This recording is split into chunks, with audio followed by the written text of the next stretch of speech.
Hello! This video is brought to you by my patrons. Minasan, arigatou gozaimasu. My name is Kurt, and this is my daily good life meditation, an exercise that I do every morning, a little bit after waking up.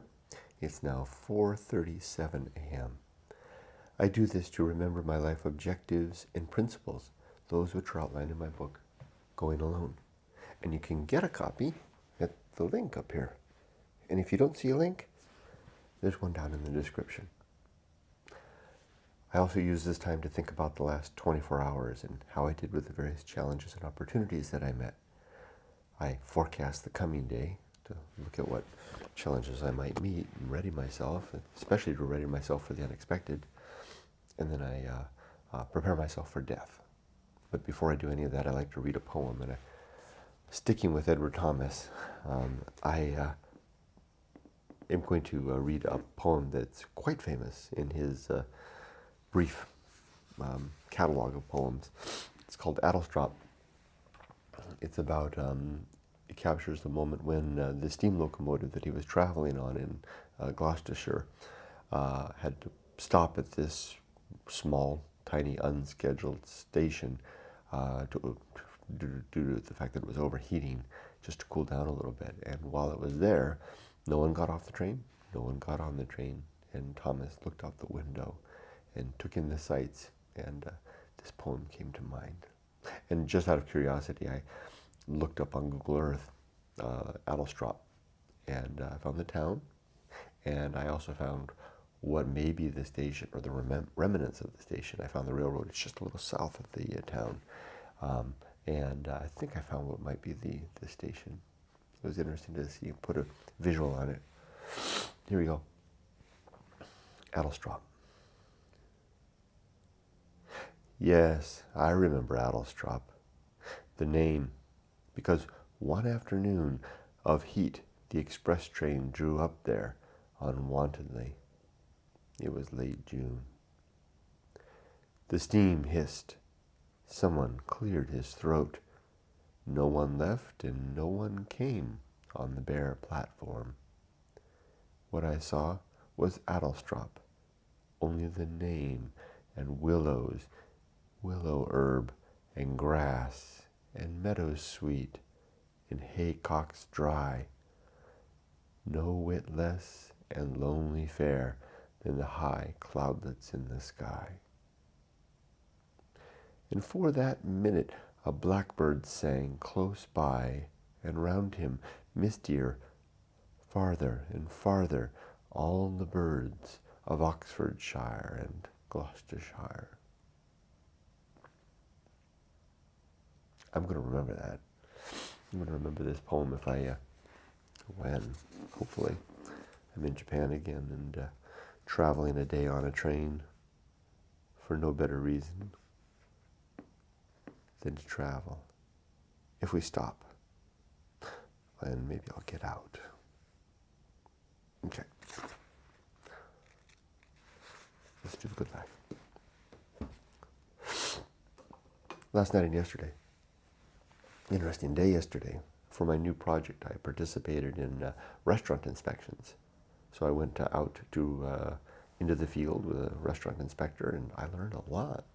I won't talk any details here. It's, although it is a public record, but I won't talk. But I learned a lot. I learned a lot about the world. Of course, the goal was to learn processes, and I captured processes. I understand better now the business end of the software that we're developing, at least for this particular type of inspection. And I'll do other such inspections as well. I'm very grateful for that opportunity. What challenges and opportunities did I meet? Well, I couldn't do my swim because I had a long commute to do, and that was a challenge because that's important to me. I also had a challenge where there's a thing happening at work in terms of the balance of time, and it's upsetting me. And I'm not doing a very good job of managing that upset. It's bothering me a lot, although I'm working on it, climbing on top of it, trying to keep my balance. I found that poetry reading helped earlier. I was just sitting here before I turned the camera on, just sipping my coffee, getting ready to do this. And I was thinking about that work balance thing. I just opened the book and started thumbing through some of the older poems, and that took me to a nice place. Maybe I should keep this book in particular on hand to read from when I feel my mind so distracted. That would be a good thing to do, a tool, so to speak. Oh, and I ate way too much. I didn't get much of a lunch, even though and it was tricky because we were inspecting restaurants, but I didn't get much of a lunch. And when I came home, Yumiko made tacos, and I ate 7 tacos. What? I did it because I was super hungry because I hadn't eaten much for lunch, and then also I bolstered that sentiment with the observation that the tacos don't keep very well. Good gosh, but 7 tacos? So I'm going to try to flex an hour of time today because I did work overtime yesterday and get to the beach an hour early and do some extra swimming this afternoon. Yeah. Okay, I think that's about it. Restless sleep last night, but just because I had the work on my mind. Let's do the Good Life recitation. My 8 objectives are: to be always ready to die, to make good and effective use of my time, to develop and maintain good and sound life principles, to cultivate good emotional reactions, to perform good actions, to recognize true limits and true opportunities, to do just one thing at a time, and do that thing slowly and deliberately and carefully, and to maintain my balance. My 34 principles then are: war, reason, homunculus, anchorhold, home of good and evil, purpose, atomic principle, principle of nature, the pirate ride, maturity, the social principle, public speaking, temperance, life will not go well, the horror show, that which must be borne, the feast of Offal, distraction, agency and the great indifference, the best seat in the house, the restless man, the path of wildness, the great life adventure, the risk of avoiding risk, sin and damnation, complete oblivion, the season of philosophy, script writing, the bullseye aim, the uphill climb, arena and utility, nothing is enough, the principle of fun, and being ready. All 35 of these principles and all 8 of the objectives excuse me, are described in my book, Going Alone, in the chapter titled The Good Life. So, preparing for today.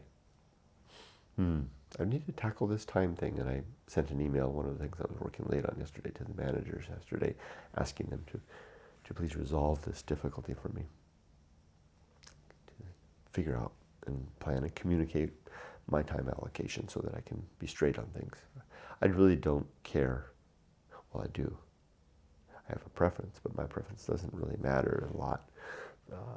All I want is clarity, so that I'm giving the customer, so that I'm allocating myself to the customer in proportion to the customer's expectations.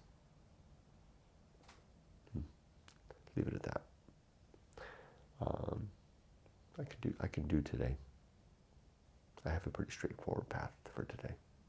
Yeah.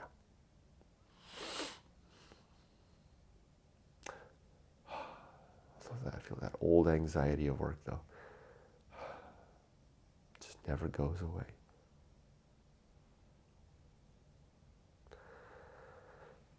Even though I'm counting down the weeks now, it doesn't go away.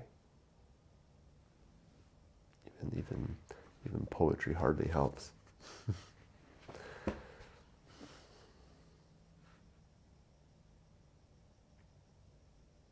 Am I ready for death? Are my affairs in order? Yeah. Are my relationships sound? Yes. Is my life's work done? My daughter is grown. My book is written. Yes. So I can die today without a single backwards glance. Hope not, but whatever happens. I hope to be all right with the way things turn out. With that, I'll sign off. Big gulp at the end there, right? Because it's big talk for me to say I'm ready to die, and that I can sign off. I hope I can be all right with whatever happens. Quite another thing maybe when it happens to me. I don't know how I'll fare. There's a lot of horror. I'll probably do my share soon. All I can do is ready myself as best I can. And then when it happens, to weather it well. Because weather it I must. Okay. I wish you all the best. Be safe, but not too safe. Take care.